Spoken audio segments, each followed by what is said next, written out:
Barcelona kembali menunjukkan performa gemilang di La Liga dengan menghancurkan Valencia 7-1 di Camp Nou, Senin 27 Januari dini hari waktu Indonesia Barat. Kemenangan ini menjadi angin segar bagi skuad Hansi Flick yang sebelumnya hanya mencatat 1 kemenangan dalam 8 laga terakhir di Liga.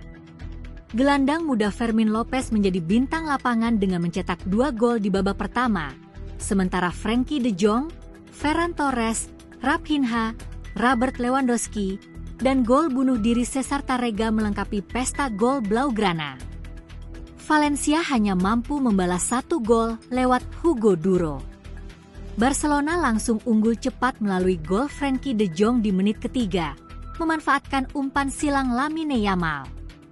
7 menit kemudian, Ferran Torres menggandakan keunggulan setelah menyelesaikan umpan matang dari Alejandro Balde.